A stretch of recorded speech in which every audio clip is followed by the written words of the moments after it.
السلام علیکم ورحمۃ اللہ تعالی وبرکاتہ۔ ناظرین، پھر سے آپ کا قطب بنارس نیٹ ورک میں سواگت ہے، استقبال ہے۔ ناظرین، اگر آپ ہمارے چینل میں نئے ہیں تو ہمارے چینل کو سبسکرائب کریں، شیئر کریں اور کمنٹ کرنا نہ بھولیں۔ ناظرین، اس سے پہلے میں نے بیان کیا تھا کہ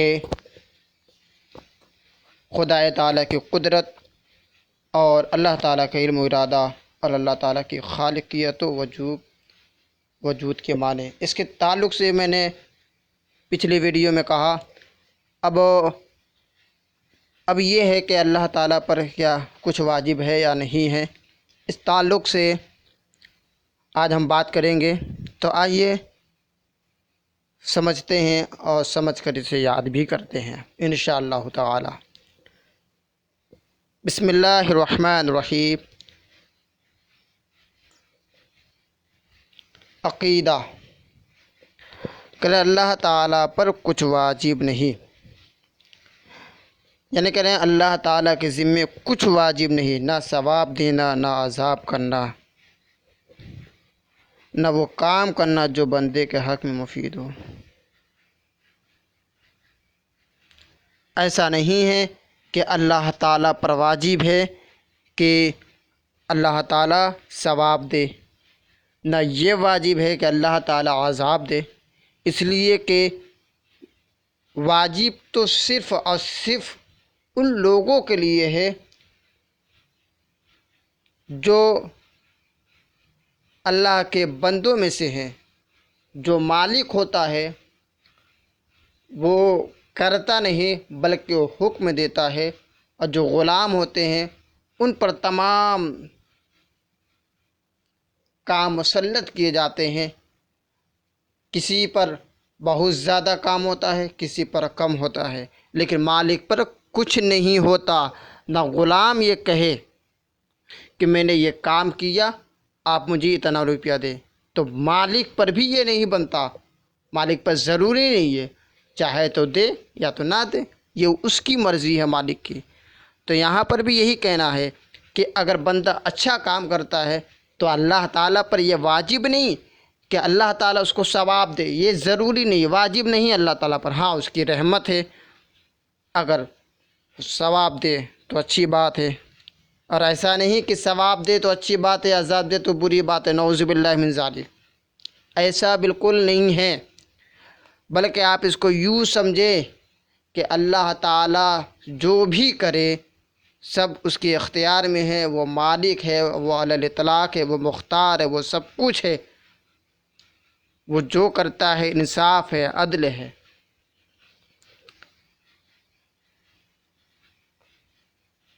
کیوں؟ اس لیے کہ وہ مالک علی الاطلاق ہے۔ کیوں؟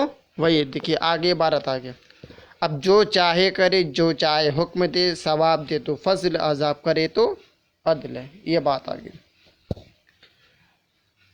تو کہہ رہے ہیں، ہاں کہہ رہے ہیں یہ اس کی مہربانی کہ وہی حکم دیتا ہے جو بندہ کر سکے۔ ایسا نہیں کہ اللہ تعالیٰ کہے کہ اے بندہ تو آسمان پر چڑھ اور تارے گن، یا یہ بھی نہیں کہتا کہ تو زمین پر رہ کر آسمان کے سرائیوں کو دیکھ یا سورج کی کرنوں کو دیکھ، اللہ یہ نہیں کہتا، بلکہ اللہ وہی حکم دیتا ہے جو بندے کے اندر جتنی طاقت ہوتی ہے، جو اس کے لائق، جو اس کے قابل ہوتا ہے، اللہ تعالیٰ اسی کے مطابق اللہ تعالیٰ اس کو اللہ تعالیٰ وہی کام بندوں کے لیے دیتا ہے تاکہ بندہ اس کام کو آسانی سے کر سکے۔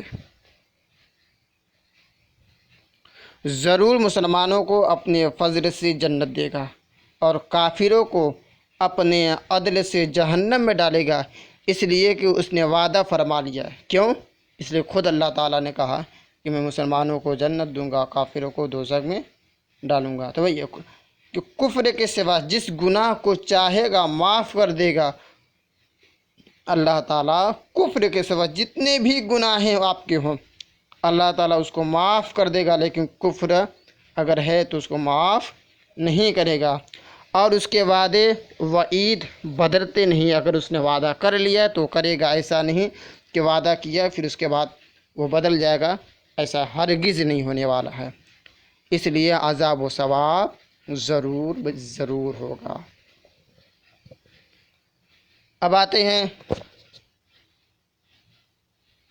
عقیدہ خدا تعالی کا استغنا.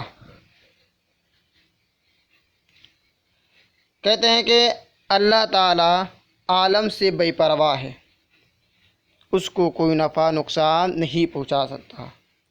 دیکھیے بندے کی خاصیت کیا ہوتی ہے کہ جب بندہ دنیا میں رہتا ہے تو اس کو بہت چیزوں کا پرواہ ہوتا ہے کہ مرنا ہے تو جینا ہے تو قبر میں جانا ہے تو وہ ظالم بادشاہ آ گیا تو یہ ہو گیا وہ ہو گیا، تمام چیزوں کا اس کو جو ہے پرواہ ہوتا ہے. لیکن رب تعالی کو کسی چیز کا پرواہ نہیں ہے اور نہ ہی اس کو کوئی نقصان پہنچا سکتا ہے کہ وہ جو کچھ کرتا ہے اس میں اس کا اپنا کوئی فائدہ یا غرض نہیں.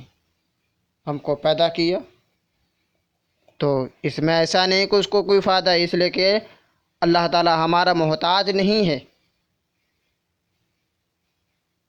دنیا کو پیدا کرنے میں نہ کوئی اس کا فائدہ اور نہ پیدا کرنے میں کوئی نقصان.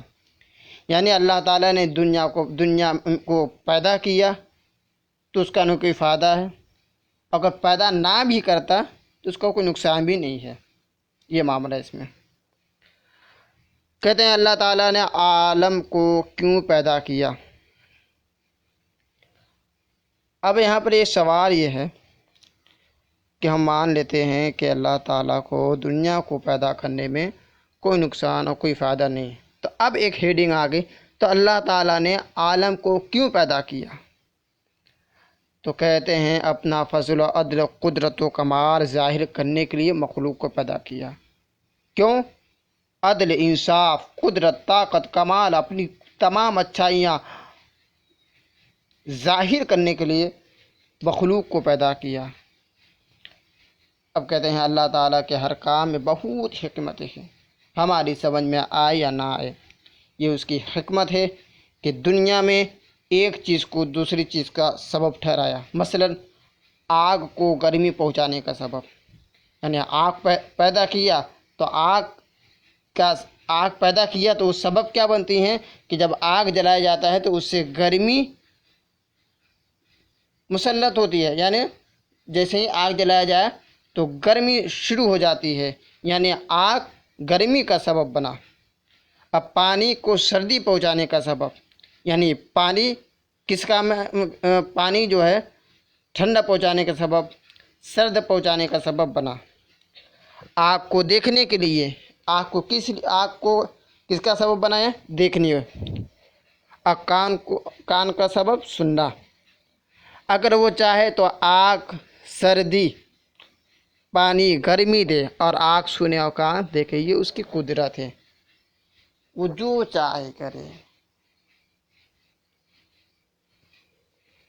وہ جو کہہ دے، کن فیکن بھی کہا رب نے تو دنیا قائم ہو گئی، صرف اتنا لفظ کہا. تو اس کے جیسا کوئی مالک نہیں، اس کے جیسا کوئی مختار نہیں، اور اس کے حبیب جیسا کوئی حبیب نہیں. کہتے ہیں خدا کے لیے ہر عیب اور نقص محال ہے. جیسے جھوٹ، جہل، بھول، ظلم، بے حیائی وغیرہ تمام برائیاں خدا کے لیے محال ہے. یعنی بندوں کے اندر یہ سب پائی جاتی ہے، جھوٹ، جہل، بھول جانا کسی کام کو، ظلم کرنا، بے حیائی کرنا وغیرہ وغیرہ، یہ بندوں کے اندر تو پائی جاتی ہے، لیکن جو مالک ہے یعنی جو پروردگار عالم ہے اس کے اندر یہ نہیں پائی جاتی، بلکہ یہ اس کے حق میں محال ہے. کہتے ہیں اور جو یہ مانے کہ خدا جھوٹ بول سکتا ہے لیکن بولتا نہیں، تو گویا وہ یہ مانتا ہے کہ خدا عیبو تو ہے، خدا کے اندر عیب تو ہے لیکن اپنا عیب چھپائے رہتا ہے. پھر ایک جھوٹ ہی پر کیا ختم؟ اگر ایسے ہی ہیں تو ایک جھوٹ پر کیا؟ بھول، جہل، ظلم، بے حیا وغیرہ تمام جو عیوب ہے سب برائیوں کا یہی حل ہو جائے گا. یعنی تمام برائیاں تمام عیوب اللہ کے اندر پائی جائے گی کہ اس میں تو ہے لیکن کرتا نہیں، جیسے ظلم، چوری، فنا، توالد و تناسل وغیرہ، ہاں عیوب کثیرہ، ادیت تعالی اللہ عن ذالک علوا کبیرہ۔ خدا کے لیے کسی نقص و عیوب کو ممکن جاننا خدا کو عیبی ماننا ہے، یعنی خدا کے لیے کسی عیب کو بھی صرف اور صرف ممکن مان لینا تو یہ بھی عیب ماننا ہوا، بلکہ خدا ہی کا انکار کرنا ہوا، بلکہ خدا اس کو کہتے ہیں جو تمام عیوب سے پاک ہو۔ اگر ہم یہاں پر خدا کو عیبی مانیں گے تو گویا کہ یہاں پر خدا کا انکار ہو جائے گا، اور اللہ تعالی اور ایسا جس کا بھی عقیدہ ہوگا وہ پھر سے کلمہ پڑھے گا، اس کا عقیدہ خطرے میں آ جائے گا۔ اس لیے ہمیں ان تمام چیزوں سے بچنا چاہیے۔ عقیدہ جو ہمیں سکھاتا ہے اسی پر ہمیں عمل کرنا چاہیے۔ اللہ تعالیٰ ایسے گندے عقیدے سے ہر آدمی کو بچائے رکھے۔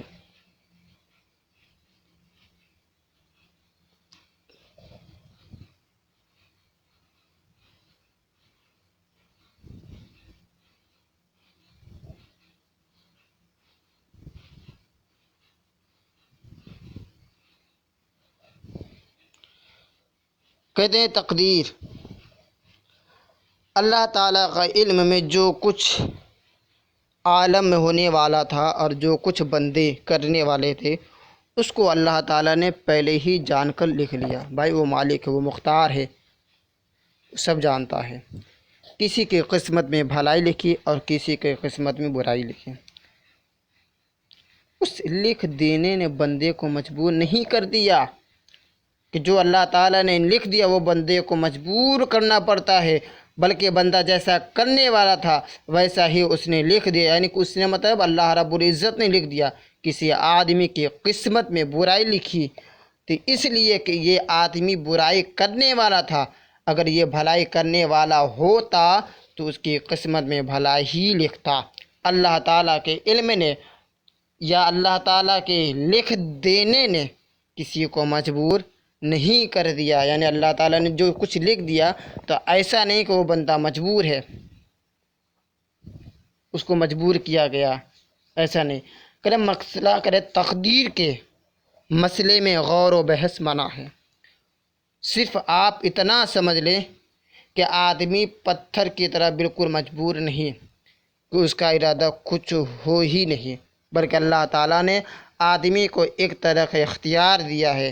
دیکھیے آگے بات جو چل رہی ہے اس پہ غور کریں کہ بلکہ جو ہے اللہ تعالیٰ نے آدمی کو، انسان کو ایک طرح کا اختیار دیا ہے۔ کیا ہے کہ ایک کام چاہے کرے چاہے نہ کرے، اسی کے اختیار میں ہے، یعنی اسی اختیار کی بنا پر نیکی بدی نسبت بندے کی طرف ہے۔ اپنے آپ کو بالکل مجبور یا بالکل مختار سمجھنا دونوں کیا ہے؟ گمراہی اور بد مذہبی ہے۔